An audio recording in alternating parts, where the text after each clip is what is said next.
Hi అండి, అందరికీ నమస్కారం. ఈరోజు నేను మీ అందరికీ ఇష్టమైన రెసిపీ ఇంకా ఎంతో టేస్టీగా ఉండే ఆంధ్ర స్పెషల్ గుత్తి వంకాయ కర్రీని ఎలా చేయాలో చూపిస్తాను. ముందుగా వీటికి కావాల్సినవి ఒక 2 ఉల్లిపాయలు చిన్న ముక్కలుగా కట్ చేసి పెట్టుకోవాలండి.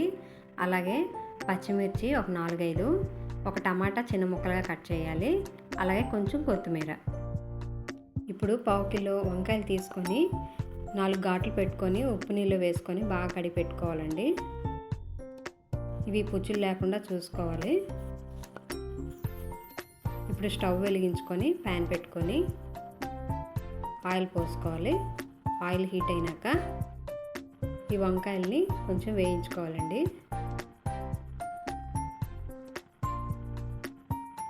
కొంచెం మూత పెట్టండి, ఇవన్నీ కూడా మగ్గుతాయి వంకాయలు. రెండో వైపు కూడా మళ్ళీ తిప్పుకొని పెట్టుకోవాలి. చూసారా ఎలా మగ్గినాయో? ఇప్పుడు వీటినన్నిటిని కూడా ఒక ప్లేట్లోకి తీసుకోండి. ఇంకో ప్యాన్ పెట్టుకొని దానిలోకి ఒక 2 స్పూన్లు వేరుశనగ పలుకులు, అలాగే కొంచెం కొబ్బరి ముక్క, కొంచెం జీరా, అలాగే 1 స్పూన్ గసగసాలు, 1 స్పూను నువ్వులు, ఇవన్నీ కూడా వేయించుకోవాలి. వీటినన్నిటిని కూడా ఒక మిక్సీ జార్లోకి తీసుకోండి. అలాగే 1/2 గంట సేపు నానబెట్టుకున్న జీడిపప్పును కూడా వేసుకొని మెత్తని పేస్ట్ లాగా చేసుకోండి. ఇప్పుడు ప్యాన్లో ఆయిల్ వేసుకొని ఆనియన్స్, మిర్చి వేయించుకోవాలండి. ఇవి కొంచెం బ్రౌన్ కలర్లోకి వచ్చేంత వరకు ఫ్రై చేసుకోండి. ఇలా ఫ్రై అయిన వాటిలోకి అల్లం వెల్లుల్లి పేస్ట్ వేసి వేయించుకోవాలి. ఈ అల్లం వెల్లుల్లి పేస్ట్ పచ్చివాసన పోయేంత వరకు వేయించండి.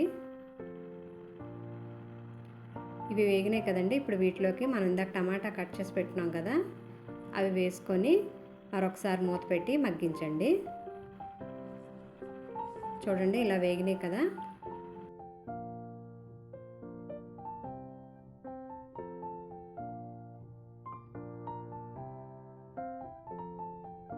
ఇవి ఇప్పుడు బాగా ఫ్రై అయినాయి కదండి.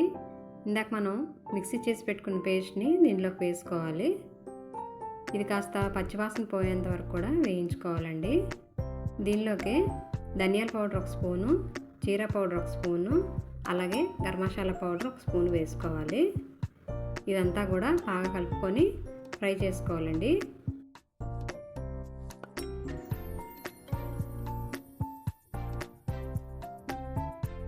కొంచెం పసుపు కూడా వేసుకోవాలి. అలాగే 1 స్పూన్ కారం కూడా వేసుకోవాలండి.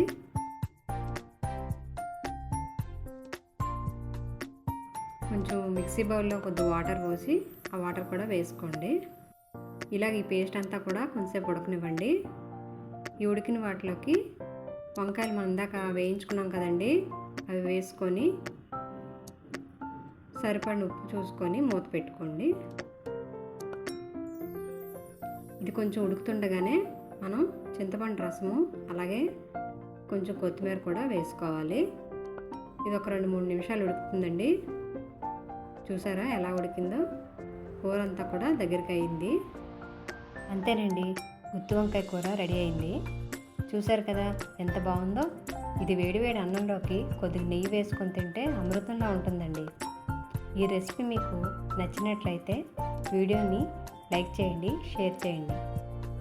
ఇంకా ఇలాంటి టేస్టీ రెసిపీస్ కోసం మై మామ్స్ మ్యాజిక్ పాట్ ఛానల్ని సబ్స్క్రైబ్ చేసుకోవడం మర్చిపోకండి.